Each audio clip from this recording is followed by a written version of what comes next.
Sir Hector. Oh. Byron. Kumusta? Pwede ho ba tayo mag-usap? Oh, tungkol saan? Sir, may kailangan po kayong malaman. Malaman? Sir. Hector, darling.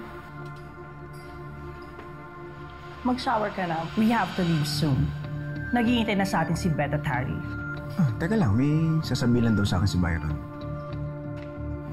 Ano yung sasabihin mo?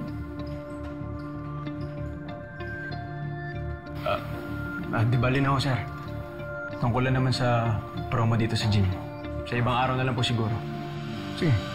Naman. Darling, don't mind him. Let's go.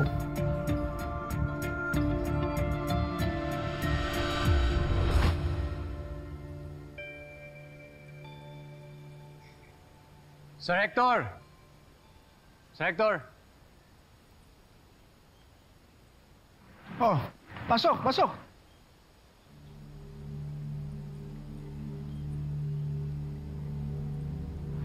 Ano ginagawa niyo rito? Paano niyo nalangan itong bahay namin? Nahatid ko po dito si Marga. Anong tawag mo sa asawa ko? Sir, nagkarelasyon po kami ng asawa niyo. Sir, matagal ko na po siyang hiniwalayan. Ngayon, kaya po ako nandito. Hihingi po ako ng tulong kasi ayaw po akong tantanan ng asawa niyo. Sir. Ayop ka! Sir! Ayop ka! Sir! Byron! Sir! Tama na! Sir, sandali lang! Sir! Sir, makinig ka po! Makinig ka po! Papatayin kita! Sir, makinig ka muna sa akin! Papatayin kita! Ayop ka! Hinihiwalay ako na po yung asawa niyo, sir! Ayop ka! Bitawan mo ko! Papatayin kita! Byron! Byron! Tumili ka na! Tama na, umalis na tayo! Ayop ka! Papatayin kita! Kumain ka na! Ayop ka! Papatayin kita! Ayop ka! Ayop ka! Pumatol ka sa ayop na yun! Ayop ka! Mapapatay kita! Nakakadiri ka, Marga! Anong ginawa mo kay Byron? Anong ginawa mo, Hector? Papatay! Ayop ka! Papatayin ko kayo pareho! Papatayin ko kayo!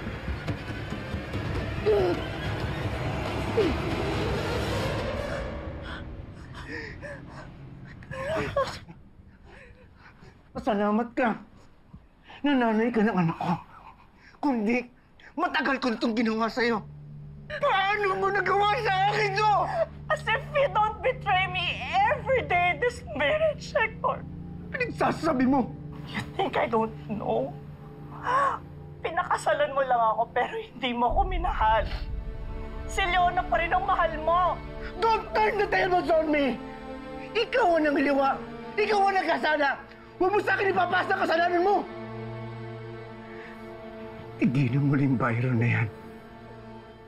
Palalampasin ko ito ngayon. Alang-alang kay Amelie. Pero kapag hindi ka pala nakinig sa sinasabi ko,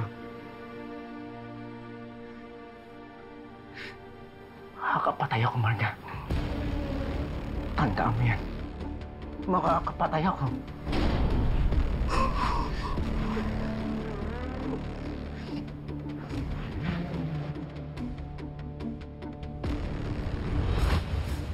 Pinatahimik ko noon si Byron. Dahil ang akala ko, masasagip pa tong relasyon na to. Pero obviously, it didn't work. Aminin na natin, Marga. This marriage is a failure. Kaya dapat maghiwalay na tayo. Fine. Kung yan ang gusto mo, sige, umalis ka na. You will never be happy anywhere else. Never!